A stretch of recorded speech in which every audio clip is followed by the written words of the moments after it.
ಎಲ್ರಿಗೂ ನಮಸ್ಕಾರ. ವಿಶೇಷ ಕಾರ್ಯಕ್ರಮಕ್ಕೆ ಸ್ವಾಗತ. ನಾನು ನಿಮ್ಮ ಮಹೇಶ್. ಇವತ್ತು ನಮ್ಮ ಜೊತೆ ಇರೋಂಥ ವ್ಯಕ್ತಿ ಫೈರ್ ಬ್ರ್ಯಾಂಡ್. ಬೆಳಗಾವಿ ಜಿಲ್ಲೆ ಅಥಣಿ ತಾಲೂಕಲ್ಲಿ ಒಂದು ಪುಟ್ಟ ಗ್ರಾಮ ಅಂತ ಹೇಳ್ಬೋದು. ಆ ಗ್ರಾಮದಲ್ಲಿ ಹುಟ್ಟಿದಂಥ ವ್ಯಕ್ತಿ ತನ್ನ ಗ್ರಾಮದ ಹೆಸರನ್ನೇ ಒಂದು ಇಟ್ಕೊಂಡು ಇವತ್ತು ಇಡೀ ದೇಶ ನೋಡೋ ರೀತಿಯಾಗಿ ಮಾಡಿರೋಂಥ ವ್ಯಕ್ತಿ ಪ್ರಶಾಂತ್ ಸಂಬರ್ಗಿ ಸರ್ ಕಾರ್ಯಕ್ರಮಕ್ಕೆ ನಮಸ್ಕಾರ ಮಹೇಶ್. ನಮಸ್ಕಾರ ಸರ್. ಒಂದು ಚಿಕ್ಕ ಹಳ್ಳಿಲಿ ಹುಟ್ಟಿದಂಥವ್ರು ಇವತ್ತು ಇಡೀ ದೇಶ ಮಾತಾಡೋಂಗೆ ಒಂದು ಕಾಂಟ್ರವರ್ಸಿ ಹೀರೋ ಆಗಿದ್ದೀರ ನೀವು.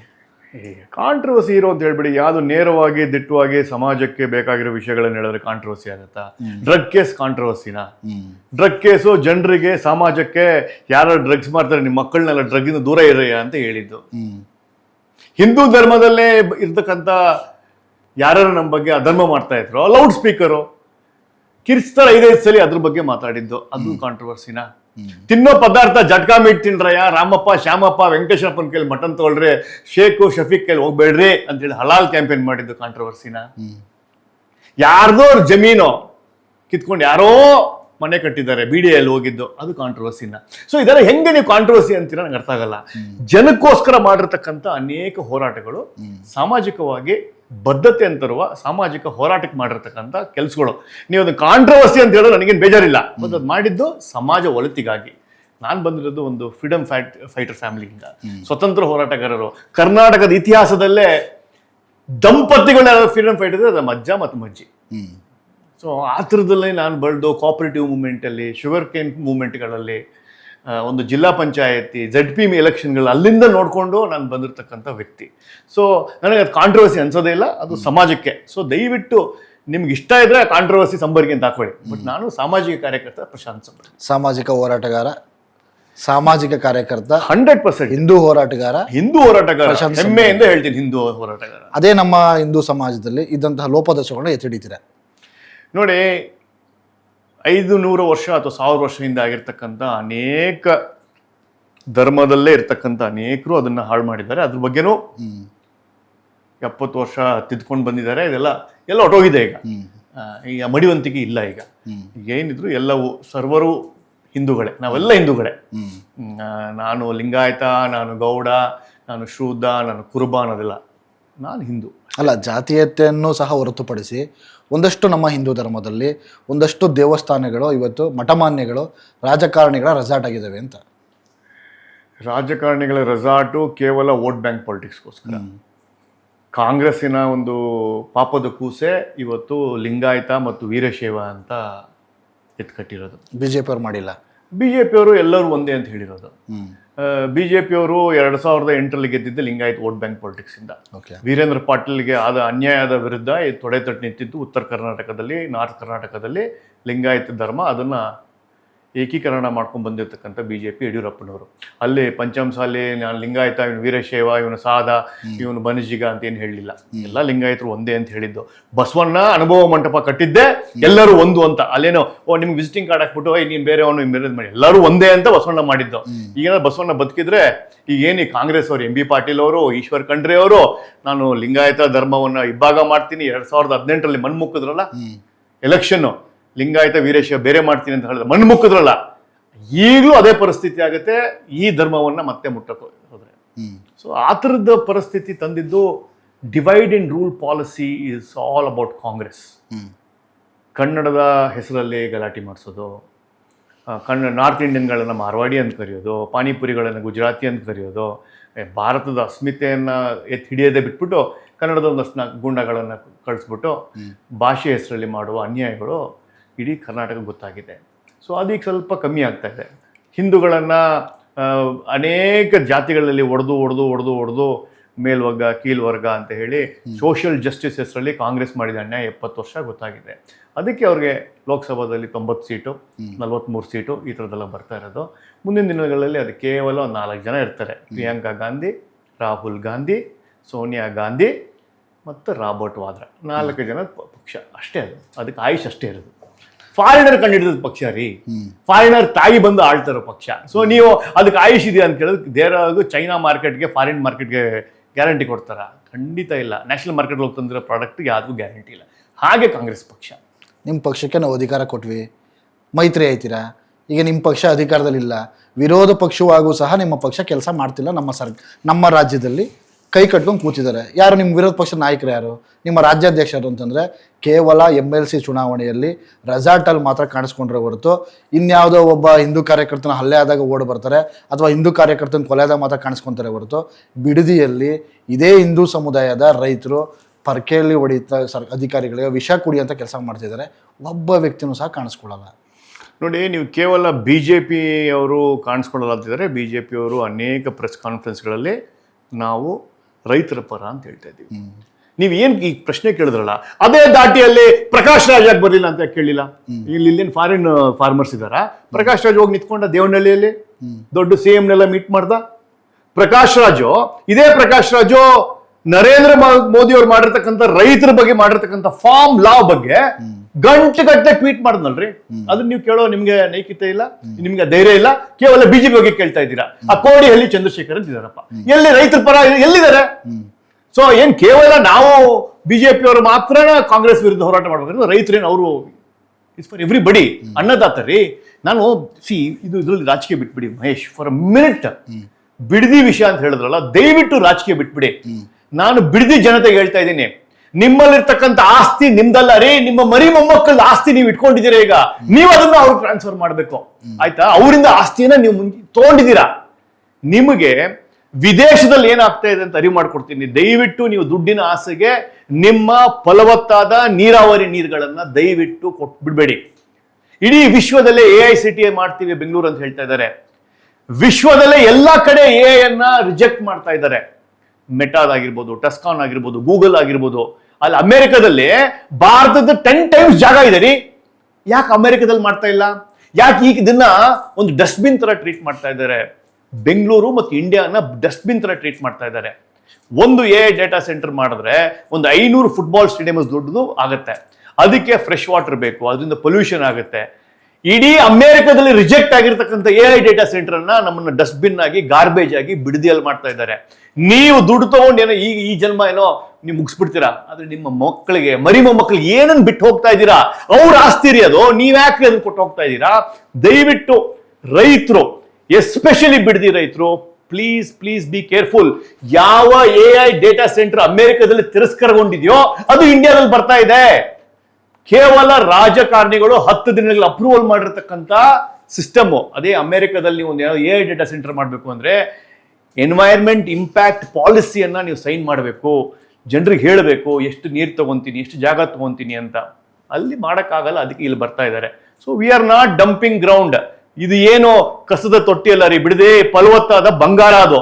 ಅದನ್ನ ಕೊಡ್ತಾ ಇದ್ದೀರಾ ಅಂದ್ರೆ ನೀವು ಎಷ್ಟು ಶಾರ್ಟ್ ಸೈಟೆಡ್ ಅಂತ. ವಿಶ್ವೇಶ್ವರರು ಯೋಚನೆ ಮಾಡಿದ್ದು ಅವಾಗಿನಗೋಸ್ಕರ ಅಲ್ಲ. ವಿಶ್ವೇಶ್ವರರು ಯೋಚನೆ ಮಾಡಿದ್ದು 300 ವರ್ಷ 400 ವರ್ಷ ಹೇಗಿರ್ಬೇಕು ಅಂತ. ಅದದ್ದು ಒಂದು 10% ಯೋಚನೆ ಮಾಡಿ ಬಿಡದಿನ ಇಟ್ಕೊಳ್ಳಿ, ನಿಮ್ ಜಾಗನ ಇಟ್ಕೊಳ್ಳಿ. ರೈತರಾಗಿ ಮುಂದಿನ AI ಕಂಪ್ಯೂಟರ್ ಮುಂದಿನ ಏನಾದ್ರೂ ಇದ್ರೆ revolution, it's all about agriculture. ತಾವು ಹೇಳಿದ್ರಿ ಪ್ರಕಾಶ್ ರೈನ್ ಯಾಕೆ ಪ್ರಶ್ನೆ ಮಾಡಲ್ಲ, ಮತ್ತೆ ಇನ್ನೊಬ್ಬ ವ್ಯಕ್ತಿ ಯಾಕೆ ಪ್ರಶ್ನೆ ಮಾಡಲ್ಲ ಅಂತ ಹೇಳಿ. ಪ್ರಶ್ನೆ ಮಾಡೋದಕ್ಕೆ ಧೈರ್ಯ ಇಲ್ಲ ಅಂತಲ್ಲ, ಪ್ರಶ್ನೆ ಮಾಡೋದಕ್ಕೆ ನಮಗೆ ಅಧಿಕಾರ ಕೊಟ್ಟರಂತ ರಾಜಕಾರಣಿಗಳು. ನಾನು ಯಾರು ಮತ ಹಾಕಿದ್ರೆ ನಾನು ಪ್ರಶ್ನೆ ಮಾಡ್ತೀನಿ. ಇದೇ ಪ್ರಕಾಶ್ ರೈ ಏನಾದರೂ BJP ಪಕ್ಷದಿಂದನೋ, ಕಾಂಗ್ರೆಸ್ ಪಕ್ಷದಿಂದನೋ ಅಥವಾ JDS ಪಕ್ಷದಿಂದನೋ ನಮ್ಮ ಕರ್ನಾಟಕದಲ್ಲಿ ಎಲೆಕ್ಷನ್ ನಿಂತ್ಕೊಂಡ್ರೆ ಇದೇ ಪ್ರಕಾಶ್ ರೈನ ಕೋಳ್ಪಟ್ಟು ಇಟ್ಕೊಂಬಂದು ಕೇಳ್ತೀವಿ, ಯಾಕಪ್ಪ ನೀನು ಬಂದಿಲ್ಲ ಅಂತ. ಒಬ್ಬ ನಟ ಅಂತ ಹೇಳ್ತಿದ್ದೀರಾ, ಇದೇ ನಮ್ಮ ಕನ್ನಡ ಸಿನಿಮಾ ನಟರು ಸಹ ಯಾವ ಒಬ್ಬ ವ್ಯಕ್ತಿಯೂ ಸಹ ಬಿಡದಿ ಪರ ಹೋಗಿ ನಿಂತಿಲ್ಲ. ನೋಡಿ, ಪ್ರಕಾಶ್ ರಾಜ್ ಅವರು ಈ ಸಾಣೆಹಳ್ಳಿ ಮೀನ್ ತಿಂದಾಗ ಕಚ್ಕೊಳತ್ ನೋಡಿ. ಈ ಮಂಗಳೂರು ಕಡೆ ಎಲ್ಲ ಮೀನ್ ತಿಂದ್ರೆ ಬಾಯಲ್ಲಿ ಕಚ್ಕೊಂತಾರೆ, ಅನ್ನ ತಿನ್ನಿಸ್ತಾರೆ. ಆಮೇಲೆ ಆ ಥರ ಬಾಯಿ ಮುಚ್ಕೊಂಡ್ಬಿಟ್ಟಿದ್ದಾರೆ. ಯಾಕಂದ್ರೆ ಕಾಂಗ್ರೆಸ್ ಗಂಜಿ ಗಿರಾಕಿ ಅವರು. ಸೊ ಅದು ಬಿಟ್ಬಿಡಿ. ಅಥವಾ ಗಮ್ ತಿಂದಿರ್ಬೇಕು, ಫೆವಿಕಾಲ್. ಮಾತೇ ಇಲ್ಲ ರೀ, ಮಾತೇ ಇಲ್ಲ. ಆ ಫಾರ್ಮ್ ಬಿಲ್ಲಿಗೆ ಮೋದಿ ಅವ್ರ ಬಗ್ಗೆ ಬರೆದ್ರು. ಯಾಕೆ ರೈತರು ಅಲ್ವಾ ಇವ್ರು, ರೈತರಲ್ವಾ ಇವ್ರು, ನಿಮಗೆ ಕಣ್ಣು ಕಾಣ್ತಾ ಇಲ್ವಾ? ಅದ್ ಬಿಡ್ರಿ, ಆ ಗಂಜಿ ಗಿರಾಕಿ ಒಬ್ಬ ಕಿಶೋರ್ ಅಂತಿದ್ದಾನೆ. ಮಾತೆತ್ತಿದ್ರೆ ಎಲ್ಲರೂ ಒಂದು ನೈಸರ್ಗಿಕ ಒಂದು ಎನ್ವೈರ್ಮೆಂಟ್ ಎಲ್ಲ ಮಾತಾಡುವ ಕಿಶೋರ್ ಬಗ್ಗೆನೂ ಇಲ್ವಲ್ರಿ. ಎಷ್ಟು ಚೆನ್ನಾಗಿ ಗೊತ್ತಾಗ್ತಾ ಇದೆ ಇದು ಎಲ್ಲ ಗಂಜಿ ಗಿರಾಕಿಗಳ ಕಾರ್ಯಕ್ರಮ ಅಂತ ಹೇಳಿ. ಸೊ ಯಾರು ಎನ್ವೈರನ್ಮೆಂಟ್ ಬಗ್ಗೆ ಮಾತಾಡಿರ್ತಕ್ಕಂಥವ್ರು, ಕಾಂಗ್ರೆಸ್ ಅಲ್ಲಿ ಎನ್ವೈರನ್ಮೆಂಟ್ ಬಗ್ಗೆ ಮಾತಾಡಿರ್ತಕ್ಕಂಥವ್ರು, ರೈತರ ಪರ ಮಾತಾಡಿರ್ತಕ್ಕಂಥವ್ರು BJP ಆಳ್ವಿಕೆಯಲ್ಲಿ, ಈಗ ಇದೇ ಸರ್ಕಾರದಲ್ಲಿ ಇಲ್ಲಿ ಫಲವತ್ತಾದ ನೀರಾವರಿ ಇರ್ತಕ್ಕಂಥ ಜಮೀನನ್ನ ಕಿತ್ಕೋಬೇಕಾದ್ರೆ ಒಬ್ಬ ಮಾತಾಡ್ತಾ ಇಲ್ಲ. ಇದು ಗೊತ್ತಾಗತ್ತೆ, it's a well political drama ಅಂತ. ಸೊ ಇದು ರಿಯಲ್ ಎಸ್ಟೇಟ್ ಮಾಡುವ ಕಾಂಗ್ರೆಸ್ ಸರ್ಕಾರಕ್ಕೆ ಧಿಕ್ಕಾರ. ರಿಯಲ್ ಎಸ್ಟೇಟ್ ಮಾಡುವ ಈ ಮುಖ್ಯಮಂತ್ರಿಗಳು ಏನೋ ಏರ್ಪೋರ್ಟು ಮತ್ತು ಒಂದು 9,600 ಹೆಕ್ಟೇರ್ಸ್ ಆಫ್ ಲ್ಯಾಂಡ್ ಅನ್ನ ತಗೊಂಡು ಒಂದು ರಿಯಲ್ ಎಸ್ಟೇಟ್ ವ್ಯವಹಾರ ಮಾಡ್ತಾ ಇದ್ದಾರೆ ಹೊರತು ಅದ್ರದ್ದು ಈ ಪೊಲಿಟಿಕಲ್ ಎನ್ವೈರನ್ಮೆಂಟಲ್ ಇಂಪ್ಯಾಕ್ಟ್ ಏನಿದೆ, ಅದ್ರದ್ದು ಕ್ಲೈಮೇಟ್ ಇಂಪ್ಯಾಕ್ಟ್ ಏನಿದೆ, ವಾಟರ್ ಇಂಪ್ಯಾಕ್ಟ್ ಏನಿದೆ, ಯಾವುದು ಸ್ಟಡಿ ಮಾಡ್ದೇನೆ ಒಂದು ಹಠಕ್ಕೆ ಬಿದ್ದು ಈಗ ಮಾಡ್ತಾ ಇದ್ದಾರೆ. ಇವತ್ತು ನೀವು ಮೈತ್ರಿ ಆಗಿದ್ದೀರಾ BJP JDS, ಅದಕ್ಕೆ ಕಾಂಗ್ರೆಸ್ ಮೇಲೆ ನೀವು ವಾಗ್ವಾದವನ್ನು ಮಾಡ್ತಿದ್ದೀರಾ. ಇದೇ ಕಾಂಗ್ರೆಸ್ ಸರ್ಕಾರ ಹೇಳ್ತಾ ಇರೋಂಥದ್ದು ಈ ಬಿಡದಿ ಟೌನ್ಶಿಪ್ ಕೂಸು ಕುಮಾರಸ್ವಾಮಿದು ನಾನು ಬೆಳೆಸ್ತಾ ಇದ್ದೀನಿ ಅಂತ ಹೇಳ್ತಾರೆ. ನೋಡಿ, ಕುಮಾರಸ್ವಾಮಿ ಅವರು ಅಧಿಕಾರದಲ್ಲಿ ಇದ್ದಿದ್ದು 2006ರಿಂದ 2008, 2019.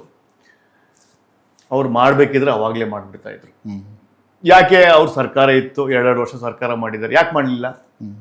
ಅವ್ರಿಗೆ ರೈತರ ಬಗ್ಗೆ ಇರ್ತಕ್ಕಂಥ ಒಂದು ಅನುಕಂಪ. ಅಲ್ಲ, ರೆಡ್ ಕಾರ್ಪೆಟ್ನ ಅಥವಾ ರೆಡ್ ಝೋನ್ ಅಂತ ಮಾಡಿದ್ದು ಕುಮಾರಸ್ವಾಮಿ ಅವರಲ್ಲ. ರೆಡ್ ಝೋನ್ ಅಂತ ಏನಕ್ಕೆ ಮಾಡಿದ್ರು ಅಂದ್ರೆ, ಏನು ಬಿಡದಿ ಇಂಡಸ್ಟ್ರಿಯಲ್ ಏರಿಯಾ ಇತ್ತು ಅದನ್ನ ಸ್ವಲ್ಪ ವಿಸ್ತರಣೆ ಮಾಡಕ್ಕೆ. ಬಿಡದಿ ಇಂಡಸ್ಟ್ರಿಯಲ್ ಏರಿಯಾ ಹೋಗ್ಬಿಟ್ಟು ಚನ್ನಪಟ್ಟಣ ದಾಟಿ ಆ ಕಡೆ ತೊಗೊಂಡು ಹೋಗ್ಲಿಲ್ಲ ಅವರು. ಸೊ ಈ ಕಡೆ ಇಂಡಸ್ಟ್ರಿನೂ ಆಗ್ಬೇಕು, ಈ ಕಡೆ ಡೆವಲಪ್ಮೆಂಟ್ ಗ್ರೀನ್ ಉಳಿಬೇಕು ಅನ್ನೋ ಒಂದು ಮನಸ್ಥಿತಿಯಲ್ಲಿ ಕುಮಾರಸ್ವಾಮಿ ಅವ್ರ ಬಗ್ಗೆ ನೀವು ಮಾತಾಡೋ ನೈತಿಕತೆನಿಲ್ಲ. ಇವತ್ತೇನಾದ್ರೂ ಕುಮಾರಸ್ವಾಮಿ ಅವರು 2 ವಿಷಯ ಏನಾದ್ರೂ ಕರ್ನಾಟಕ ಜನತೆಗೆ ಅವಾಗ ಮನವರಿಕೆ ಮಾಡ್ಕೊಡ್ತಾ ಇರ್ತೀನಿ. ಒಂದು, ಲಾಟ್ರಿ ಸ್ಕೀಮ್, ಸಿಂಗಲ್ ಅಂಕಿ ಲಾಟ್ರಿ. ಎಲ್ಲ ಯುವಕರು ಹೋಗೋಗಿ ದುಡ್ಡು ಕೊಟ್ಟು ಸಾಯ್ತಾ ಇದ್ರಲ್ಲ, ಮನೆ ಸಾಲ ಮಾಡಿ ಬಂಗಾರ ಮಾಡಿ ಮನೆ ಒತ್ತೆ ಇಟ್ಟು ಹೆಣ್ಮಕ್ಳನ್ನ ಮಕ್ಕಳನ್ನ ಹಸುವೆಯಲ್ಲಿ ಬಿಟ್ಟು ಹೋಗಿ ಲಾಟ್ರಿ ಆಡ್ತಾರೆ, ನಿಷೇಧ ಮಾಡಿದ್ರಲ್ಲ, ಅದಕ್ಕೆ ಅವ್ರ ಮನೇಲಿ ಫೋಟೋ ಹಾಕ್ಬೇಕು. 2ನೇದು, ಈ ಬಡ್ಡಿ, ಚಕ್ರ ಬಡ್ಡಿ, ವಕ್ರ ಬಡ್ಡಿ, ಮೀಟರ್ ಬಡ್ಡಿ, ಫೈನಾನ್ಸ್ ಬಿಲ್ ಅಂತಂದ್ರಲ್ಲ, ಅದಕ್ಕೆ ಕುಮಾರಸ್ವಾಮಿ ಅವ್ರು ಮೆಚ್ಚಬೇಕ್ರಿ. ಅದನ್ನ ನೀವು ಅರ್ಥನೇ ಮಾಡ್ಕೊಂತ ಇಲ್ಲ. ಅದು ಯಾರ್ಯಾರು ಮಾಡಿದಾರೆ ಅವ್ರಿಗೆ ಗೊತ್ತು, ಯಾರ್ಯಾರ ಮನೆ ದೀಪ ಬೆಳಗ್ತಾ ಇದೆ ಅಂತ ಎಲ್ಲರೂ ಗೊತ್ತಿದೆ. That is all because of Kumaraswamy. So Kumaraswamy ಅವ್ರು ಯೋಚನೆ ಮಾಡ್ತಾ ಇರೋದು ರೈತರ ಬಗ್ಗೆ. ಅವ್ರು ತಂದೆ ಮಾಡಿರ್ತಕ್ಕಂಥ ನೀರಾವರಿ ಕಾರ್ಯಕ್ರಮಗಳಿದೆಯಲ್ಲ, ಬೋತ್ ಆಸ್ PWD ಮಿನಿಸ್ಟರ್, ಮುಖ್ಯಮಂತ್ರಿ and as a prime minister, ಯಾರು ಭಾರತದಲ್ಲಿ ಮಾಡದೇ ಇರ್ತಕ್ಕಂಥ, ರೈತರಿಗೆ ಮಾಡದೇ ಇರ್ತಕ್ಕಂಥ ಕೆಲಸ ದೇವೇಗೌಡರು ಮಾಡಿದ್ದಾರೆ. ಅವರ ಆಲೋಚನೆಯನ್ನು ನಾವು ದೂರ ಬಿಟ್ಬಿಟ್ಟು ಈಗ ನಾವು ಡೆವಲಪ್ಮೆಂಟ್ ಅಂತ ಹೇಳೋದಾದ್ರೆ, ಅವ್ರಿಗಿರ್ತಕ್ಕಂಥ ಶಕ್ತಿ, ಅವ್ರಿಗಿರ್ತಕ್ಕಂಥ ಒಂದು ಎಕ್ಸ್ಪೀರಿಯನ್ಸ್, ಅದಕ್ಕೆ ಅವರು ಮರ್ಯಾದೆ ಕೊಡಬೇಕು. ಸೊ ಯಾರಿಗೂ ನೈತಿಕತೆ ಇಲ್ಲ to speak about Kumaraswamy and to speak about HD Deve Gowda. ಅವ್ರು ಮಾಡಿರ್ತಕ್ಕಂಥ ರೈತರ ಅಭಿವೃದ್ಧಿ ಮತ್ತು ರೈತರಿಗೋಸ್ಕರ, ಈ ಎಸ್ಪೆಷಲಿ ಸಿಂಗಲ್ ಲಾಟ್ರಿ ಮತ್ತು ಬಡ್ಡಿ ಮನ್ನಾ ಮತ್ತು ಈ ಪ್ರೈವೇಟ್ ಫೈನಾನ್ಸ್ ಬಗ್ಗೆ ಬಿಲ್ ತಂದ್ರಲ್ಲ, ದಟ್ ಇಸ್ ಅದಕ್ಕೋಸ್ಕರ ಕುಮಾರಸ್ವಾಮಿ ಅವರು ನಂಬೋದು ಆ ಭಾಗದಲ್ಲಿ. So that is there. So ಈ ನೈತಿಕತೆ ಬಗ್ಗೆ ಮಾತಾಡೋರು, ಕುಮಾರಸ್ವಾಮಿ ಬಗ್ಗೆ ಮಾತಾಡೋರು ಫಸ್ಟ್ ಅವ್ರ ಹಿಸ್ಟ್ರಿ ತಿಳ್ಕೋಬೇಕು. ಅಲ್ಲ, ಯಾವುದೇ ರಾಜಕೀಯ ವ್ಯಕ್ತಿಗಳು ಬಂದರು, CM ಆಗಿರ್ಬೋದು ಅಥವಾ ಪ್ರೈಮ್ ಮಿನಿಸ್ಟರ್ ಆಗಿರ್ಬೋದು, ಬಂದು ಒಂದಿಷ್ಟು ಒಳ್ಳೆ ಕೆಲಸಗಳನ್ನ ಮಾಡಿರ್ತಾರೆ. ಅದಾದಮೇಲೆ ವಿರೋಧಗಳು ಸಹ ಇರ್ತವೆ. ವಿರೋಧಗಳನ್ನೇ ನಾವು ಮಾಡಿಲ್ಲ ಅಂತಂದರೆ, ಅಥವಾ ನೀವು ಮಾಡ್ತಾ ಇರೋ ತಪ್ಪು, ನೀವು ಹಿಂದೆ ಒಳ್ಳೆ ಕೆಲಸ ಮಾಡಿದ್ರಿ, ಈಗೇನೋ ಮಾಡ್ತಾ ಇದ್ದಾರೆ ಬಿಟ್ಬಿಡಿ ಅಂತಂತಾರೆ. ಬಿಡದಿ ರೈತರು ಕೂತ್ಕೊಂಡ್ರೆ, ಇವಾಗ ನೀವು ಹೇಳಿದ್ರಿ ಕೋಡಿಹಳ್ಳಿ ಚಂದ್ರಶೇಖರ್ ಅಂತ ಹೇಳಿದ್ರಿ, ರೈತ ಪರ ಹೋರಾಟಗಾರ, ಅವ್ರನ್ನ ಹೊರತುಪಡಿಸಿ ಅವ್ರನ್ನ ಮೂಲೆ ಗುಂಪು ಮಾಡಿ ಇವತ್ತು ನೂರಾರು ಜನ, ಸಾವಿರಾರು ಜನ ರೈತರು ಉತ್ತರ ಕರ್ನಾಟಕ, ಎಸ್ಪೆಷಲಿ ನಮ್ಮ ಬೆಳಗಾವಿ ಜಿಲ್ಲೆಯಿಂದ ಒಬ್ಬರು ಯುವ ನಾಯಕರು ಸಹ ಬಂದರು. ಚುನಪ್ಪ ಪೂಜಾರಿ ಆಗಿರ್ಬೋದು ಮತ್ತು ಶಶಿಕಾಂತ್ ಪಡ್ಸಲೆಗೆ ಆಗಿರ್ಬೋದು, ಬೆಳಗಾವಿಯಿಂದ ಬಂದು ಬಿಡದಿಲಿ ಉಪವಾಸ ಸತ್ಯಾಗ್ರಹ ಕೂತ್ಕೋತೀವಿ ಅಂತ ಹೇಳಿದ್ರು. ಇದಕ್ಕೆ ಯಾರಾದರೂ ಬರ್ತಾರೆ, ಆ ವ್ಯಕ್ತಿನೇ ಬರಬೇಕು, ನಿರ್ದಿಷ್ಟ ವ್ಯಕ್ತಿನೇ ಬರಬೇಕು ಅಂತ ಏನಿಲ್ಲ. ನಾನು ಹೇಳ್ತಾ ಇರೋದು, ವಿರೋಧ ಪಕ್ಷ ಅಂತ ಇದ್ದ ಮೇಲೆ ಯಾಕೆ ಬರ್ತಾ ಇಲ್ಲ? ನೋಡಿ, ವಿರೋಧ ಪಕ್ಷ ಏನದೆ ಅಲ್ಲಿ ಚನ್ನಪಟ್ಟಣ, ರಾಮನಗರ, ಮಂಡ್ಯ, ಹಳೆ ಮೈಸೂರು ಭಾಗ, ಪೊಲಿಟಿಕಲಿ ಕುಮಾರಸ್ವಾಮಿ ಅವರು ಇರ್ತಕ್ಕಂಥ ಅಸ್ತಿತ್ವ BJPಗಿಲ್ಲ. NDA ಅಲಯನ್ಸ್ ಅಂದಮೇಲೆ NDA ಡ್ರೈವರ್ ಸೀಟಲ್ಲಿ ಯಾರಿರೋದು ಆ ಭಾಗದಲ್ಲಿ? That is Kumaraswamy. ನೀವು ಇದೇ ಪ್ರಶ್ನೆಯನ್ನ ಬೆಳಗಾವಿಯಿಂದ ಬಂದ್ರು, ಹುಬ್ಳಿಯಿಂದ ಬಂದ್ರು ಅಂತ ಹೇಳ್ತಾ ಇದ್ದೀರಲ್ಲ, ಕನ್ನಡದಲ್ಲಿರ್ತಕ್ಕಂಥ ಅನೇಕ ಪಕ್ಷಗಳು, ಯಾವುದು ಆ ಪಡೆ ಈ ಪಡೆ, ಆ ಸಂಘ ಈ ಸಂಘ, ಆ ರಕ್ಷಣಾ ವೇದಿಕೆ ಈ ರಕ್ಷಣಾ ವೇದಿಕೆ, ಇವ್ರನ್ನೆಲ್ಲ ಯಾಕೆ ಪ್ರಶ್ನೆ ಮಾಡ್ತಾ ಇಲ್ಲ ನೀವು? ಮಾತಾಡಿದ್ರೆ ಹಿಂದಿ ಬೋರ್ಡ್ ಹೊಡೆದಾಕ್ತಾರಲ್ಲ. ಈ ರೈತರು ಕನ್ನಡದವ್ರು ತಾನೆ, ಇನ್ ತಮಿಳವರ ರೈತರು ಇರೋದಲ್ಲೇ ಎಲ್ಲ ಕನ್ನಡದವ್ರೆ. ಮತ್ತೆ ಯಾಕೆ ಒಂದು ರಿಜಿಸ್ಟರ್ಡ್ ಪಕ್ಷಗಳು ಇದೆಯಲ್ಲ, ಯಾವುದು ಸಂಘಟನೆಗಳು ಯಾಕೆ ಬರ್ತಾ ಇಲ್ಲ? ಯಾಕೆ ಕನ್ನಡದವ್ರು ಅದು? ಅಂದ್ರೆ ಈ ಸಂಘಟನೆಗಳು ಕೇವಲ ಬೆಂಗಳೂರಲ್ಲಿ ಬೋರ್ಡ್ ತೆಗ್ಸಕ್ ಮಾತ್ರ ಅಷ್ಟೇ. ಬೋರ್ಡು ಮಾರ್ವಾಡಿಗಳು, ಯಾರು ವೀಕ್ ಇರ್ತಾರಲ್ಲ, ಅವೆನ್ಯೂ ರೋಡ್ ಅಲ್ಲಿ ಇರ್ತಕ್ಕಂಥ ಮಾರ್ವಾಡಿಗಳು, ಜೈನ್ಗಳು, ಅವ್ರಿಗೆ ಮಾತ್ರ ಹಲ್ಲೆ ಮಾಡೋದು. ಅದೇ ಶಿವಾಜಿನಗರ್ಗೂ ಟ್ಯಾಂಡ್ರಿ ರೋಡ್ಗೆ ಹೋಗಿ ಕೇಳಿ, ಉರ್ದು ಬೋರ್ಡ್ ತಗ್ಸಕ್ಕೆ ಮೀಟರ್ ಇಲ್ಲ, ದಮ್ಮಿಲ್ಲ. ಸೊ ಇದೆಲ್ಲ ಇದೆಲ್ಲ ಅಡ್ಜಸ್ಟ್ಮೆಂಟ್ ಪಾಲಿಟಿಕ್ಸ್. ಇವೆಲ್ಲ ಏನು ಸಂಘಟನೆಗಳಿವೆ, ಯಾವ ಈ ವೇದಿಕೆಗಳಿದೆ, ಎಲ್ಲ ಪಾಪದ ಕೂಸು ಕಾಂಗ್ರೆಸ್ದು. ಅದೇ ಡಿವೈಡ್ ಅಂಡ್ ರೂಲ್ ಪಾಲಿಸಿ ಹೇಳಿದ್ನಲ್ಲ ನಿಮ್ಗೆ. ಲಿಂಗಾಯತನ್ನ ವೀರಶೈವ ಮಾಡೋ, ಕನ್ನಡಿಗರನ್ನ ಇಂಡಿಯನ್ಸ್ ಅನ್ನ ನಾನ್ ಕನ್ನಡಿಗ ಅಂತ ಮಾಡು. ಸೊ ಇದು ಆಲ್ ಕಾಂಗ್ರೆಸ್. ಸೊ ಕಾಂಗ್ರೆಸ್ ಅವರು ಇತಿಹಾಸದಲ್ಲಿ ಎಷ್ಟು ಪ್ರೊಟೆಸ್ಟ್ ಮಾಡಿದ್ದಾರೆ ಬಿಜೆಪಿ ಯಾವುದೋ ಒಂದು ಡೆವಲಪ್ಮೆಂಟ್ ಪ್ರೋಗ್ರಾಮ್ ಬಂದಾಗ, ಈಗ ಹೆಂಗೆ ಮಾಡ್ತಾ ಇದ್ದಾರೆ ಇದನ್ನು ದಯವಿಟ್ಟು ಅರ್ಥ ಮಾಡ್ಕೊಳ್ಳಿ. ಸೊ ನಾವು ಮುಖ್ಯಮಂತ್ರಿಗಳು ಕೇಳೋದು ಒಂದೇ, ಮಾನ್ಯ ಮುಖ್ಯಮಂತ್ರಿಗಳೇ, environmental impact, climate impact, water impact, ದಯವಿಟ್ಟು ಅಮೇರಿಕನ್ ಕಂಪ್ನೀಸ್ಗಳಿಗೆ ಕರ್ನಾಟಕವನ್ನ, ಬೆಂಗಳೂರನ್ನ ಡಸ್ಟ್ಬಿನ್ ಆಗಿ ಟ್ರೀಟ್ ಮಾಡಿಸ್ಬಿಡಿ. ಎಲ್ಲ ಅವರ ಅಮೆರಿಕದಲ್ಲಿ ಇಲ್ಲದೆ ಇರತಕ್ಕಂಥ ಜಾಗ ನಮ್ಮಲ್ಲಿ ಏನಿಲ್ಲ. ನಮಗಿನ ಭಾರತದಗಿನ 10 ಪಟ್ಟು ಜಾಗ ಅವರಲ್ಲಿದೆ, ನಮಗಿನ ಜಾಸ್ತಿ ನೀರಿದೆ. ಯಾಕೆ ಅಲ್ಲಿ ಮಾಡ್ತಾ ಇಲ್ಲ ಅಂದ್ರೆ ಅವ್ರಿಗೆ ಗೊತ್ತು ಅದು ಎನ್ವೈರ್ಮೆಂಟ್ ಹಾಳಾಗುತ್ತೆ, ಅಲ್ಲಿ ಜನತೆ ಹೆಲ್ತ್ ಹಾಳಾಗುತ್ತೆ, ಅಲ್ಲಿ ಫ್ರೆಶ್ ವಾಟರ್ ಹಾಳಾಗುತ್ತೆ ಅಂತ. ನೀವು ಒಂದು ರಿಪೋರ್ಟ್ ಅನ್ನ ತರಿಸ್ಕೊಳ್ಳಿ, AI impact on humans and climate ಅಂತ ಒಂದು ರಿಪೋರ್ಟ್ ಇದೆ ಗೂಗಲ್ ಅಲ್ಲಿ, ದಯವಿಟ್ಟು ಅದು ತರಿಸ್ಕೊಳ್ಳಿ. ನೀವು ಏನಾದ್ರೂ ಕೊಡುಗೆ ಮಾಡೋದಿತ್ತಂದ್ರೆ, ಮುಂದಿನ ಒಂದು ಪೀಳಿಗೆಗೆ ಒಂದು ಒಳ್ಳೆ ಏನಾದ್ರು ಗಿಫ್ಟ್ ಕೊಡೋದಿತ್ತು ಅಂದ್ರೆ, please give us clean air, clean water and green land. ನಾಳೆ ಬಿಡದಿಗೆ ಪ್ರಶಾಂತ್ ಸಂಬರ್ಗರ್ ಕಾಲಿಡ್ತೀರಾ? ನಾನು ಬಿಡದಿ ಬಗ್ಗೆ ಎನ್ವೈರ್ಮೆಂಟಲ್ ಇಂಪ್ಯಾಕ್ಟ್, ಯಾರ್ಯಾರು ಹಸಿರು ಮರ ಗಿಡ ಅಂತ ಹೇಳ್ತಿದಾರಲ್ಲ ಅವ್ರ ಕೆಲವೆಲ್ಲ ಮಾತಾಡಿಸ್ತೀನಿ. ಅವರು ಕೇವಲ ಅವ್ರು ಕಾಂಗ್ರೆಸ್ ಆಗಿರ್ಬೋದು, ಏನೇ ಆಗಿರ್ಬೋದು, ಸುರೇಶ್ ಹೆಬ್ಬಳ್ಕರ್ ಆಗಿರ್ಬೋದು, ಅಥವಾ ಗಂಜಿ ಗಿರಾಕಿ ಕಿಶೋರ್ ಆಗಿರ್ಬೋದು, ಯಾರ್ಯಾರು ಬೇರೆ ವಿಷಯದಲ್ಲಿ ಟಮಟೆ ಹೊಡ್ಕೊಂತ ಇದ್ರು, ದಯವಿಟ್ಟು ನಿಮ್ಮ ಟಮಟೆನ ಆಚೆ ತಂದು ಬಿಸಿ ಮಾಡ್ಕೊಂಡು ಟಮಟೆ ಹೊಡೀರಿ ಅಂತ ಹೇಳ್ತೀನಿ. ಪಕ್ಷಾತೀತವಾಗಿ ರೈತರ ಪರ ಧ್ವನಿ ಎತ್ತಿ. ಪಕ್ಷಾತೀತ ಒಂದೇ ಅಲ್ಲ, ರೈತರ ಪರೇ ಒಂದೇ ಅಲ್ಲ, ನಮ್ಮ ಆರೋಗ್ಯಕ್ಕೆ, ನಮ್ಮ ಕುಡಿಯುವ ನೀರಿಗೆ, ನಮ್ಮ ಪರಿಸರಕ್ಕೆ, ನಾವು ಉಸಿರಾಡೋ ಗಾಳಿಗೆ ಒಂದೇನಾದ್ರೂ ಶಕ್ತಿ ತುಂಬಬೇಕು ಅಂದ್ರೆ ಅದು ಈ ತರದ ಡೆವಲಪ್ಮೆಂಟ್ಗಳನ್ನ ಸ್ಟಾಪ್ ಮಾಡಬೇಕು. ನನ್ನ ಧರ್ಮದಲ್ಲಿ ಹಲವಾರು ಲೋಪದೋಷಗಳಿದಾವೆ, ಅದನ್ನ ಪ್ರಶ್ನೆ ಮಾಡದೆ ಕೂತ್ಕೊಂಡ್ರೆ ಮಾತ್ರ ನಾ ಹಿಂದೂ ಧರ್ಮ, ಇಲ್ಲ ಅಂತಂದ್ರೆ ನಾನು ಅನ್ಯ ಧರ್ಮಿ ಅಂತ ಪ್ರಶ್ನೆಗಳು ಬರ್ತವೆ. ನೋಡಿ, ಬೇರೆ ಧರ್ಮದ ಬಗ್ಗೆ ಪುಸ್ತಕ ಬರೆದಿರೋದು ಒಂದೇ ಪುಸ್ತಕ, ಅದ್ರ ಬಗ್ಗೆ ಮಾತಾಡ್ತಾ ಹೋದ್ರೆ ಇಡೀ ವಿಶ್ವದಲ್ಲೇ ಅದ್ರ ಬಗ್ಗೆ ಆಲ್ರೆಡಿ ಒಂದು ರೆವಲ್ಯೂಷನ್ ಸ್ಟಾರ್ಟ್ ಆಗಿದೆ. ನನ್ನ ಧರ್ಮ ಈಗ ಎಷ್ಟೋ ಕ್ಲೀನ್ ಆಗಿದೆ, ನನ್ನ ಧರ್ಮ ನಾಸ್ತಿಕಂಗೂ ಜಾಗ ಇದೆ, ನನ್ನ ಧರ್ಮ ಮರ ಮತ್ತು ಭೂಮಿ ಪೂಜೆ ಮಾಡೋನ್ಗೂ ಜಾಗ ಇದೆ, ನನ್ನ ಧರ್ಮ ಕೇವಲ ಒಂದು ದೇವತೆಯನ್ನು ಪೂಜೆ ಮಾಡೋದು ಇದೆ, ಒಂದು ದೇವರನ್ನು ಪೂಜೆ ಮಾಡೋದು ಇದೆ. ಅದನ್ನು ಪೂಜೆ ಮಾಡದೇನೋ ಇದ್ರೂ ಪರವಾಗಿಲ್ಲ, ಅದೇ ಬೇರೆ ಧರ್ಮದಲ್ಲಿ ಇಲ್ಲ. ಒಂದು ಧರ್ಮದಲ್ಲಿ ಪಾಲನೆ ಮಾಡಬೇಕು, ಆ ಪುಸ್ತಕ ಹೇಳಿದ್ದನ್ನೇ ಮಾತಾಡಬೇಕು. ಸೊ ಹಿಂದೂ ಧರ್ಮದಲ್ಲಿ ಈ ಮೊನ್ನೆ ಯಾರೋ ಒಬ್ಬ ಪಟಿಂಗ ಬಂದು ರಾಮನ್ ಬಗ್ಗೆ ಕೇಳ್ದ, ಅವನಿಗೆ ಬಿಗ್ ಬಾಸ್ ಹೋಗ್ಬೇಕೇನೋ ಆಸೆ ಇರ್ಬೇಕೇನೋ ಪಾಪ, ಆತ ಬಂದು ಅವ್ನು ನಾಸ್ತಿಕ ಅಂತ ಹೇಳ್ತಾನೆ. ನಾಸ್ತಿಕ ಅಂತ ಹೇಳ್ಬಿಟ್ಟು ರಾಮನ್ ಬಗ್ಗೆ ಪ್ರಶ್ನೆ ಮಾಡೋದು. ಅವನು 3 ವರ್ಷಕ್ಕೇನೆ RSS ಸೇರ್ಕೊಂಡಂತೆ. ಅವನಿಗೆ ನಾವು ಕೇಳ್ಬೇಕಾದ್ರೆ ನಾವು RSS ಅಲ್ಲಿ ನಮ್ಗೆ 10ನೇ ಕ್ಲಾಸ್ RSS ಸೇರಿಸಿದ್ದು, ಅಲ್ಲಿ ಚಿಕ್ಕ ಮಕ್ಕಳಿಗೆ ಸೇರಿಸೋದೇ ಇಲ್ಲ. ಸೊ ಎಷ್ಟು ಸುಳ್ಳು ಹೇಳ್ತಾನೆ ಅಂತ ನಮಗೆ ಗೊತ್ತಾಗುತ್ತೆ. ಅವನು ಯಾರೋ ಒಬ್ಬ ಚಿತ್ರನಟನ ಅಳಿಯ ಬೇರೆ, ಅಡುಗೆ ಮಾಡೋನು ಅಳಿಯ ಬೇರೆ, ಅವನು ಬಿಟ್ಟ ರೈಲ್ ಇಲ್ಲದೆ ಟ್ರೈನ್ ಬಿಟ್ಟ. ಅವನಿಗೆ ಬಿಗ್ ಬಾಸ್ ಹೋಗೋದಿತ್ತು ಅಂದ್ರೆ ನಾನು ಡೈರೆಕ್ಟ್ ಬಿಗ್ ಬಾಸ್ ಹೋಗ್ಬೇಕು ಅಂತ ಹೇಳಿದ್ರೆ, ಮಾವನ್ಗೆ ಹೇಳಿದ್ರೆ ಬಿಗ್ ಬಾಸ್ ಸೇರಿಸ್ತಾ ಇದ್ರು.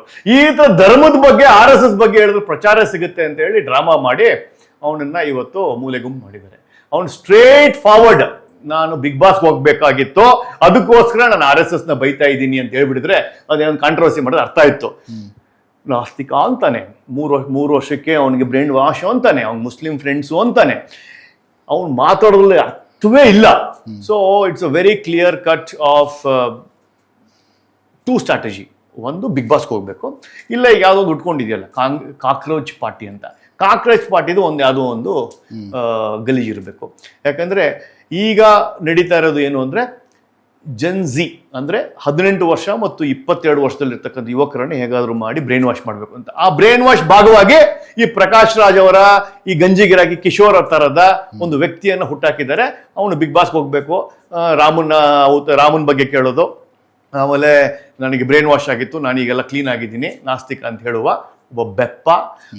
ಪಿಕ್ಚರ್ ಅಲ್ಲಿ ಏನು ಕಿತ್ತು ಬಿಸಾಕ್ದೇನೆ ಆಗದೇನೆ ಹೀರೋ ಅಂತೆ ಅವನ್ನ ಕರಿಬೇಕಂತೆ. ಅವ್ನು ಯಾವ ಪಿಕ್ಚರ್ ಅಲ್ಲಿ ಮಾಡಿದ್ನೋ, ಯಾವ ಹೀರೋ ಮಾಡಿದ್ನೋ, ಕೇವಲ ಅವ್ನಿಗೆ ಇರ್ತಕ್ಕಂಥ ಬ್ಯಾಜು ಯಾರೋ ಒಬ್ಬ TV ನಟನ ಅಳಿಯ ಅಂತೆ ಅಷ್ಟೇ. ಹೆಸರು ಹೇಳ್ದೇನೆ ಹೇಳಿದೀನಿ, ಜನಕ್ಕೆ ಅರ್ಥ ಮಾಡೋದು ಅರ್ಥ ಆಗುತ್ತೆ. ನೇರವಾಗಿ ಟಾಂಗ್ ಕೊಟ್ಟಿದ್ರೆ, ಇವಾಗ ಹೆಸರು ಹೇಳದೆ ನೇರವಾಗಿ ಟಾಂಗ್ ಇದು ಏನು ಅವನ ಬಗ್ಗೆ ಅವನ ಜಾತಕ, ಅವನ ಹಿಸ್ಟ್ರಿ ಆಲ್ರೆಡಿ ತೆಗ್ದಾಯ್ತು, ಆಯ್ತಾ? ಅವ್ನು ಎಷ್ಟು KG ಇದಾನೆ ಹಿಡ್ಕೊಂಡು ಅವ್ನು ಯಾರ ಹತ್ರ ಮಾತಾಡ್ತಾನೆ, ಎಲ್ಲೆಲ್ಲಿ ಮಾತಾಡ್ತಾನೆ, ಅವ್ನ ಬ್ಯಾಂಕ್ ಬ್ಯಾಲೆನ್ಸ್ ಸಮೇತ ಅವ್ನ ಜಾತಕ ತೆಗ್ದಿದ್ದೀವಿ. ಇನ್ನು ಸ್ವಲ್ಪ ಭಾಳ ಬಿಚ್ಚರೆ ಸರ ಪಟಾಕಿ ಥರ ಹಚ್ತೀವಿ, ದಿನಾ ಹೊಡ್ಕೊಂಡು ಹೋಗುತ್ತೆ. RSS ಅನ್ನೋದು ಒಂದು ದೇಶ ಇತಿಹಾಸದಲ್ಲೇ ದೊಡ್ಡವಾದ ಸಂಘಟನೆ. ಇವತ್ತು ನಮ್ಮ ರಾಜ್ಯದಲ್ಲಿ ಗೃಹ ಸಚಿವರು RSS ಅವರು ಪಥಸಂಚಲನ ಮಾಡ್ತೀವಿ ಅಂತಂದ್ರೆ, ಸರ್ಕಾರಿ ಜಾಗಗಳಲ್ಲಿ ಮಾಡ್ತೀವಿ ಅಂತಂದ್ರೆ ಪರ್ಮಿಷನ್ ತಗೋಬೇಕು ಅಂತ ಗುಡುಗಿದ್ದಾರೆ. ನೋಡಿ, ಕರ್ನಾಟಕದಲ್ಲಿ ಹೊಸ ಕಾರ್ಯಕ್ರಮ ಬಂದಿದೆ, ಕೌನ್ ಬನೆಗ RSS ಅಂತ. ಅದಕ್ಕೆ 1 ಕೋಟಿ. ಅದಕ್ಕೆ ಕ್ವಿಜ್ ಮಾಸ್ಟರ್ ಯಾರು ಗೊತ್ತಾ? ನಮ್ಮ ಗೃಹ ಮುಖ್ಯಮಂತ್ರಿಗಳು. ಅವ್ರಿಗೆ ಕೊಟ್ಟಿರೋ ಕೆಲಸ ಏನು ಅಂದ್ರೆ ಕಾನೂನು ಸುವ್ಯವಸ್ಥೆ ಹೇಗಿರಬೇಕು, ಪೊಲೀಸ್ ಆಡಳಿತ ಹೇಗಿರಬೇಕು, ರಾಜ್ಯದಲ್ಲಿ ಕ್ರೈಮ್ ಆಗದಿರೋರು ಹೇಗಿರಬೇಕು, ಹೋಮ್ ಮಿನಿಸ್ಟ್ರಿ ಕೆಲಸ. ಅವ್ರು ಏನ್ಕೊಂಡ್ಬಿಟ್ಟಿದ್ದಾರೆ, ಬರೀ RSS ಪ್ರಶ್ನೆ ಮಾಡಿದ್ರೆ ನನ್ನ ಕೆಲಸ ಅನ್ಕೊಂಡ್ಬಿಟ್ಟಿದ್ದಾರೆ. ದಯವಿಟ್ಟು ಪ್ರಿಯಾಂಕ್ ಖರ್ಗೆ ಅವ್ರಿಗೆ ಹೇಳ್ಬೇಕಾಗಿರೋದು, ನಿಮ್ಮನ್ನ ನಾವು ಕ್ವಿಜ್ ಮಾಸ್ಟರ್ ಮಾಡಿಲ್ಲ, ನಿಮ್ಮನ್ನ ಕೌನ್ ಬನೆಗ RSS ಕಾರ್ಯಕ್ರಮ ಮಾಡಿಲ್ಲ, ನಿಮಗೆ ಡಾಕ್ಟರೇಟ್ PhD RSS ಮೇಲೆ ನಾವು ನಿಮ್ಗೆ ಕೊಟ್ಟಿಲ್ಲ. ದಯವಿಟ್ಟು RSS ಜಪ ಮಾಡಬೇಡಿ. ಬೇರೆ ಬೇರೆ ಕೆಲಸ ಇದೆ. ನಿಮ್ಮ ತಂದೆ ಹುಟ್ಟೋಕ್ಕೂ ಮುಂಚೆಯಿಂದ RSS ಇದೆ. ನಿಮ್ಮ ತಂದೆನೂ ಹೋಮ್ ಮಿನಿಸ್ಟರ್ ಆಗಿದ್ರು. ದಯವಿಟ್ಟು ಇದ್ರ ಬಗ್ಗೆ ವಿಸ್ತೃತವಾಗಿ RSS ದೇ ಒಂದು ಸಬ್ಜೆಕ್ಟ್ ಮಾತಾಡೋಣ. ಅವ್ರಿಗೆ ಇರ್ತಕ್ಕಂಥ ಈ ಗಾಂಧಿ ಪರಿವಾರವನ್ನ ಖುಷಿ ಪಡಿಸ್ಲಿಕ್ಕೆ RSS ಅನ್ನ ಜಪ ಮಾಡ್ತಾ ಇದ್ದಾರೆ. ಅವ್ರಿಗೆ ಗೊತ್ತಿಲ್ಲ. ಕೇವಲ ಪ್ರಿಯಾಂಕ್ ಖರ್ಗೆ ಅವರು ಗೆದ್ದಿರೋದ ಕೇವಲ 8,000 ಓಟಿಂದ, ಅಂದ್ರೆ 4,000 ಓಟ್ ಬೇಕಾಗಿತ್ತು ಅಷ್ಟೇ. ಸೊ ಅದನ್ನ ನಾವು ಎಲೆಕ್ಷನ್ ಪಾಲಿಟಿಕ್ಸ್ ಅಲ್ಲಿ ಹೇಗೆ ಮಾಡ್ಬೇಕು ಗೊತ್ತು. ಅವ್ರೇನು ಪ್ರಶ್ನಾತೀತ ನಾಯಕರಲ್ಲ. ಅವ್ರನ್ನ ಯಾವ ತರ ಎಲೆಕ್ಷನ್ ಅಲ್ಲಿ ನಾವು ಚಿತ್ತಾಪುರದಲ್ಲಿ, ಕಲಬುರಗಿಯಲ್ಲಿ ಫೈಟ್ ಮಾಡ್ಬೇಕು ಅಂತ ಗೊತ್ತಿದೆ. ಡೆಮಾಕ್ರೆಟಿಕ್ ಸಂವಿಧಾನ ಅಂತ ಹೇಳ್ತಾ ಇದ್ರೆ, ನಾವು ಡೆಮಾಕ್ರೆಟಿಕ್ ಸಂವಿಧಾನದಲ್ಲಿ ಅವರನ್ನ ಹೇಗೆ ಮನೆ ಕಳಿಸ್ಬೇಕು ಅಂತ ಗೊತ್ತಿದೆ. ಮುಂದಿನ ದಿನಗಳಲ್ಲಿ ಗೊತ್ತಾಗುತ್ತೆ. ಹಿಂದುತ್ವ ಅಂತ ಪ್ರಸಾದ್ ಸಂಬರ್ಗಿ ಅವರು ತಮ್ಮ ಬೇಳೆ ಬೇಯಿಸ್ಕೊತಿದಾರ ಅಂತ ಜನರ ಪ್ರಶ್ನೆ. ನೋಡಿ, ನನ್ನ ಧರ್ಮ ಹಿಂದೂ. ನಾನೇನು ಬೇರೆ ಧರ್ಮದಿಂದ ಬಂದು ನನ್ನ ಧರ್ಮಕ್ಕೆ ನಾನು ಜೈಕಾರ ಹಾಕಲಿಲ್ಲ ಅಂದ್ರೆ ಇನ್ನು ಬೇರೆ ಧರ್ಮದವರು ನಮ್ಮ ಬಗ್ಗೆ ಆಲ್ರೆಡಿ ಏನೇನು ಮಾಡ್ತಾರೆ ನೋಡಿದ್ದೀರಾ. So it is obvious. ತಾಯಿನ ತಾಯಿ ಅಂತಾನೆ ಕರಿಬೇಕು, ಧರ್ಮನ ಧರ್ಮ ಅಂತಾನೆ ಕರಿಬೇಕು. ನನ್ನ ಧರ್ಮಕ್ಕೆ ನಾನು ಜೈಕಾರ ಹಾಕ್ಲೇಬೇಕು. ನಮ್ಮ ರಾಜ್ಯದ ಮುಖ್ಯಮಂತ್ರಿಗಳು ಹಿಂದುತ್ವದ ಪರ್ವ ಯಾವಾಗ ಇರ್ತಾರೆ ಅಂತ ಭಾಷಣಗಳು ಕೊಡ್ತಾರೆ. ಅದಾದ ಮೇಲೆ ಏನಾದರೂ ನಿಮಗೆ ಮುಂದಿನ ಬಾರಿ ಚುನಾವಣೆಗೋ ರೆಡ್ ಕಾರ್ಪೆಟ್ ಹಾಸಿದ್ರೆ ಹಿಂದುತ್ವ ಪರ್ವ ನಾನು ಇರ್ತೀನಿ ಬಾಪ ಅಂದರೆ ಪ್ರಶಾಂತ್ ಸಂಬರ್ಗಿ ಅವರು BJPಯಿಂದ ಕಾಂಗ್ರೆಸ್ಗೆ ಹೋಗ್ತಾರ ಅಂತ. ನೋಡಿ, ಮಾನ್ಯ ಮುಖ್ಯಮಂತ್ರಿಗಳು ಸಾಫ್ಟ್ ಹಿಂದುತ್ವ ಪಾಲಿಸಿಯನ್ನು ಮಾತಾಡ್ತಾ ಇದ್ದಾರೆ. ಅವ್ರಿಗೆ ಯಾವುದೇ ಸಂಕೋಚ ಇಲ್ಲದೆ, ಮಡಿವಂತಿಕೆ ಇಲ್ಲದೆ, ಕಾಂಗ್ರೆಸ್ಸಿನ ಹೈಕಮಾಂಡ್ ಬೇಜಾರಾದ್ರೂ ಪರವಾಗಿಲ್ಲ ಅಂಥೇಳಿ ದೇವರು ದಿಂಡ್ರು, ಹೋಮ ಹವನ, ಮಠ ಮಾನ್ಯರುಗಳಿಗೆ ನಮಸ್ಕಾರ ಮಾಡೋದು, ಸಾಷ್ಟಾಂಗ ನಮಸ್ಕಾರ ಮಾಡೋದು, ಹಿಂದೂ ಪದ್ಧತಿಯನ್ನು ಎತ್ತಿ ಹಿಡಿತಾ ಇದ್ದಾರೆ. ಅದಕ್ಕೆ ಒಂದು ಜೈಕಾರ, ಒಂದು ಸಲ್ಯೂಟ್. ಅದನ್ನೇ ಏನಾದರೂ ಇವರು ಸಾಫ್ಟ್ ಹಿಂದುತ್ವ ಅಂತ ಹೇಳಿ ಈ ಅರ್ಧಂಬರ್ಧ ಗೋಡೆ ಮೇಲೆ ಇರ್ತಕ್ಕಂಥ ವೋಟರ್ಸನ್ನು ಎಳ್ಕೋಬೇಕು ಅಂತ ಏನಾದ್ರು ಪ್ಲಾನ್ ಮಾಡಿದ್ರೆ ಅದು ಫೇಲ್ ಆಗುತ್ತೆ. ಅವರ ಧರ್ಮಕ್ಕೆ, ಎಸ್ಪೆಷಲಿ ಅಜ್ಜಯ್ಯನ ಭಕ್ತಿ, ಶಿವನ ಭಕ್ತಿ, ಅವರು ಮಾಡುವ ಓಪನ್ ಆಗಿ ಕಾವೇರಿ ಬಾಗಿನ ಆಗಿರ್ಬೋದು, ದೇವಸ್ಥಾನಕ್ಕೆ ಹೋಗೋದಾಗಿರ್ಬೋದು, ಅದಕ್ಕೆ ಒಂದು ಸಲಾಮ್ ಇದೆ. ಬಟ್ ಇದು ಅವರ ಪರ್ಸ್ನಲ್ ಆಗಿರೋದ್ರಿಂದ ಇದು ಕಾಂಗ್ರೆಸ್ಸಿನ ಸಿದ್ಧಾಂತ ಅಲ್ಲ, ಇದು ಅವರ ಪರ್ಸ್ನಲ್ ಸಿದ್ಧಾಂತ. ಅದಕ್ಕೆ ನಮ್ಮ ಜೈಕಾರ ಇದೆ. ಕಾಂಗ್ರೆಸ್ ಪಕ್ಷಕ್ಕೆ ಹೋಗಲ್ಲ. 70 ವರ್ಷದ ಕಾಂಗ್ರೆಸ್ ಮುಕ್ತ ಭಾರತದ ಟಿಪ್ಪಣಿ ಬರೆದಿರೋಣ ನಾನು. ಜೀಪ್ ಹಗರಣದಿಂದ ಬೋಫೋರ್ಸ್ ಹಗರಣ ಮತ್ತು 2004ರಿಂದ 2014ವರೆಗೆ ಮನಮೋಹನ್ ಸಿಂಗ್ ಅವರು 10 ವರ್ಷದಲ್ಲಿ ಆಗಿರ್ತಕ್ಕಂಥ ಭಾರತದಲ್ಲಿ ಹೈಯೆಸ್ಟ್ ಕರಪ್ಷನ್ ಆಗಿರ್ತಕ್ಕಂಥದ್ರ ಬಗ್ಗೆ ನನ್ನ ಯೂತ್ ಅಲ್ಲಿ ನೋಡಿರ್ತಕ್ಕಂಥ ಕರಾಳ ದಿನಗಳು. ನಾನು ಹುಟ್ಟೋಕ್ಕೂ ಮುಂಚೆನೆ ಎಮರ್ಜೆನ್ಸಿ ಆಗಿದೆ. ಅದಾದ ನಂತರ ನನಗೆ ಕಣ್ಣಿಗೆ ಬಿದ್ದಿದ್ದು UPA ಸರ್ಕಾರ 2004 to 2014 ಅವರು ಮಾಡಿರ್ತಕ್ಕಂಥ ಕಾಮನ್ವೆಲ್ತ್ ಗೇಮ್ಸು, ಟೆಲಿಕಾಂ ಹಗರಣ, ಎಲ್ಲ ಹಗರಣ ನೋಡ್ಬಿಟ್ರೆ ಭಾರತನ ಮಾರ್ಕೊಂಡು ಹೋಗ್ಬೇಕು ಅಂತ ಇದ್ರು ಇವರು. ಸೊ ಈ ತರ ಇರ್ಬೇಕಾದ್ರೆ ಕಾಂಗ್ರೆಸ್ ಮುಕ್ತ ಭಾರತ ಅಂತ ನಂದು ಟಿಪ್ಪಣಿ ಇರುತ್ತೆ. ಸೊ ಕಾಂಗ್ರೆಸ್ ಮುಕ್ತ ಭಾರತಕ್ಕೆ ನಾವೆಲ್ಲ ಹೋರಾಡಬೇಕು, ಎಲ್ಲರೂ ಸೇರಿಸ್ಬೇಕು. ಯುವ ಜನತೆ ಎಸ್ಪೆಷಲಿಗೆ ಕಾಂಗ್ರೆಸ್ ಮಾಡಿದ್ದ ಅನಾಚಾರದ ಬಗ್ಗೆ ತಿಳಿಸ್ಬೇಕು, ಅದು ನನ್ನ ಗುರಿ. ಎಸ್ಪೆಷಲಿ ಜೆನ್ಸಿಗೆ ಅವರು ಎಷ್ಟೊಂದು ಜನ ಹುಟ್ಟೇ ಇರಲಿಲ್ಲ ಮೋದಿ ಬಂದಾಗಿಂದ 2014ಇಂದ. ಈಗ 10 ವರ್ಷ 12 ವರ್ಷ ಇರೋ ಮಕ್ಕಳಿಗೆ ಕಾಂಗ್ರೆಸ್ ಅನ್ನೋದು ಪಕ್ಷ ಗೊತ್ತಿಲ್ಲ, ಅಥವಾ 2002 ಅಲ್ಲಿ ಹುಟ್ಟಿರ್ತಕ್ಕಂಥವ್ರಿಗೆ ಚಿಕ್ಕ ಮಕ್ಕಳಿದ್ರು ಕಾಂಗ್ರೆಸ್ ಮಾಡಿದ ಅನೇಕ ಭ್ರಷ್ಟಾಚಾರಗಳು ಗೊತ್ತಿಲ್ಲ. ಅದನ್ನ ಎತ್ತಿ ಎತ್ತಿ ಹಿಡಿದು ಅವ್ರ ಬಗ್ಗೆ ಇರ್ತಕ್ಕಂಥ, ಹೇಗೆ 400 ಸೀಟ್ಗಳಿಂದ 40 ಸೀಟಿಗೆ ಕೆಳಗಿಳಿದ್ರಲ್ಲ, ಮತ್ತೆ 90 ಸೀಟಿಗೆ ಏರಿದ್ರಲ್ಲ, ಹೇಗೆ ಮತ್ತೆ 40ಗಿನ್ನ ಕಮ್ಮಿ ಆಗ್ತಾರೆ ಅನ್ನೋದನ್ನ ಯುವ ಜನತೆಗೆ ಕಾಂಗ್ರೆಸ್ ಮಾಡಿದ್ದು 1975 ಏನು ಎಮರ್ಜೆನ್ಸಿ ತೊಗೊಂಬಂದ್ರು ಡೆಮಾಕ್ರಸಿನ ಕಿಲ್ ಮಾಡಲಿಕ್ಕೆ.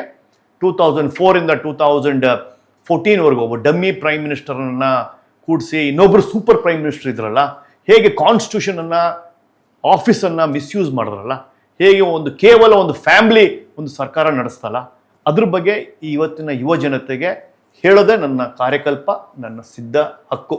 ಅದನ್ನು ಮಾಡ್ಕೊಂಡು ಹೋಗ್ತೀನಿ. ಕಾಂಗ್ರೆಸ್ ಅನ್ನೋ ಆ ಕಡೆ ಬಾಗಿಲ ಕಡೆಗೂ ಹೋಗೋದಿಲ್ಲ. ಹಿಂದೂ ಸಮಾಜದಲ್ಲಿ ಗೋವನ್ನ ತಾಯಿ ಅಂತ ಪೂಜೆ ಮಾಡ್ತೀವಿ, ಅದಕ್ಕೊಂದು ಸ್ಥಾನಮಾನ ಕೊಟ್ಟಿದ್ದೀವಿ. ಇತ್ತೀಚೆಗೆ ಗೋಹತ್ಯೆಗಳು ಮತ್ತು ಅದು ನಿಷೇಧ ಬಗ್ಗೆ ಪರ ವಿರೋಧಗಳು ಚರ್ಚೆ ಆಯಿತು. ಎಸ್, ಗೋವನ್ನು ರಾಷ್ಟ್ರೀಯ ಪ್ರಾಣಿಯನ್ನು ಮಾಡಿ ಅಂತ ಒಂದಷ್ಟು ಮುಸಲ್ಮಾನ ನಾಯಕರುಗಳು ಹೋರಾಟವನ್ನು ಮಾಡಿದ್ರು. ಅದಕ್ಕೆ ಯಾವ ಸ್ವಾಮೀಜಿಗಳಾಗಲಿ ಹಿಂದುತ್ವ ಕೇಸು ಚಾಲಕರು ಯಾರು ಸಪೋರ್ಟ್ ಮಾಡಲಿಲ್ಲ, ಯಾಕೆ ಅಂತ? ನೋಡಿ, ರೈತರು ಗೋ ಯೂಸ್ ಮಾಡ್ತಾರೆ, ಗೋವಲ್ಲಿ ಪೂಜೆ ಮಾಡೋರು,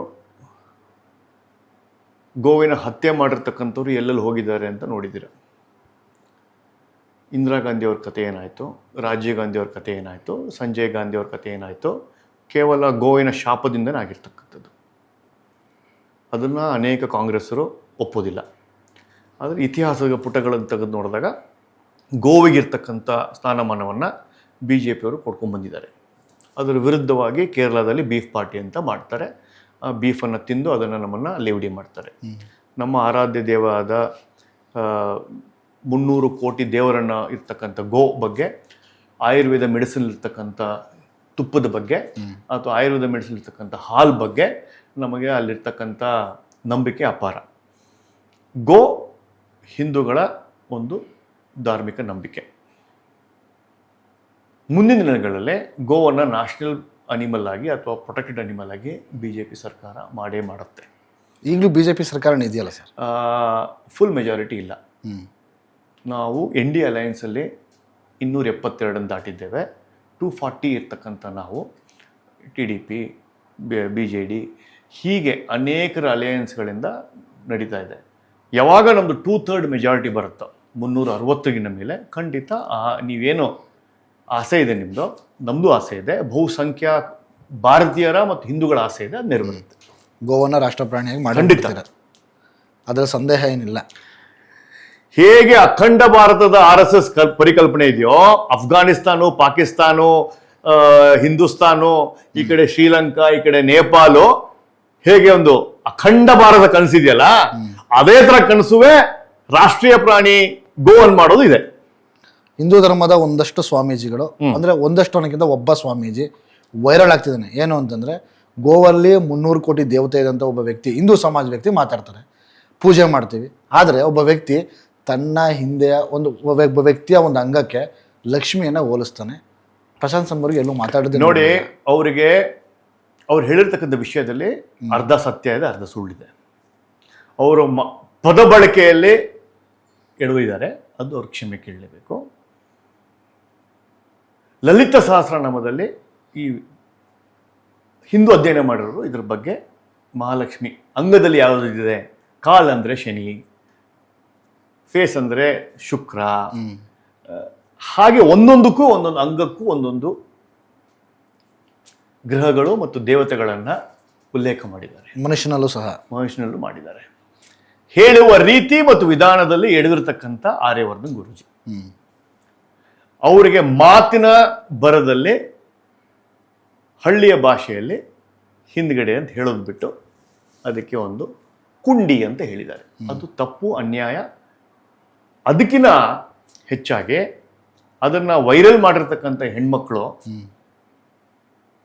ಯಾರ್ಯಾರಿಗೂ ದೊಡ್ಡದು ಹಿಂದೆ ಬ್ಯಾಕ್ ಇರುತ್ತೋ ಅವ್ರಿಗೆ ದುಡ್ಡು ಕಮ್ಮಿ ಅಂತ ಹೇಳಿದ್ರೆ ಕೋಪ ಬಂದು ರೊಚ್ಚಿಗೆದ್ದು ಮಾಡಿರ್ತಕ್ಕಂಥ ವಿಡಿಯೋಗಳು ಅದು ಎಲ್ಲಿಂದೆಲ್ಲ ಹೊರಟೋಯ್ತು ಅಷ್ಟೇ. ಸೊ ಅದು ಪದ ಬಳಕೆಯಲ್ಲಿ ಅವ್ರು ಕ್ಷಮೆ ಕೇಳಲೇಬೇಕು. ನಮ್ಮ ಸಮಾಜದಲ್ಲಿ ಇವತ್ತು ಯುವಕರಿಗೆ ಧರ್ಮ ಜಾಗೃತಿ ಅಥವಾ ಒಂದಷ್ಟು ನಮ್ಮ ದೇಶ ಪರಿಕಲ್ಪನೆ ಹೊಂದಬೇಕು ಅನ್ನೋದಾದ್ರೆ ತಮ್ಮ ಭಾಷೆಯಲ್ಲಿ ತಮ್ಮ ದಾಟಿ ಅಂತ ಹೇಳ್ತಾರೆ. ರಾಷ್ಟ್ರೀಯತೆ, ದೇಶ ಮೊದಲು, ಆಮೇಲೆ ಧರ್ಮ.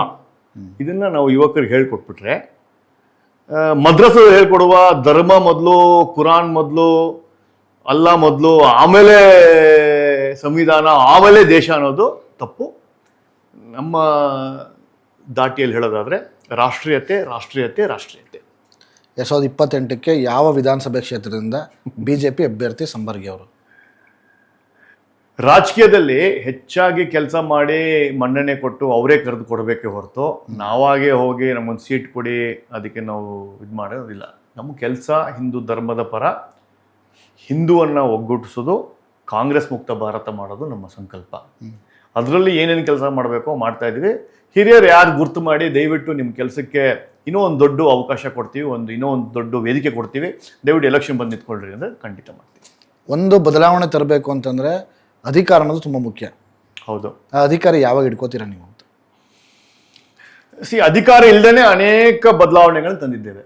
ಡ್ರಗ್ ಮುಕ್ತ ಭಾರತದಲ್ಲಿ, ಡ್ರಗ್ ಮುಕ್ತ ಕರ್ನಾಟಕದಲ್ಲಿ ಅನೇಕ ಶಾಲೆಗಳಲ್ಲಿ, ಕಾಲೇಜ್ಗಳಲ್ಲಿ ನಾವು ಡ್ರಗ್ಗಿನ ವಿರುದ್ಧ ಮಾಡಿರ್ತಕ್ಕಂಥ ಅಭಿಯಾನ ತುಂಬ ಯಶಸ್ವಿಯಾಗಿ ಒಂದು ಜನರಿಗೆ ತಲುಪಿ ಡ್ರಗ್ ಅಂದ್ರೆ ಏನಂತ ಗೊತ್ತಾಗಿದ್ದು 2020ರಲ್ಲಿ.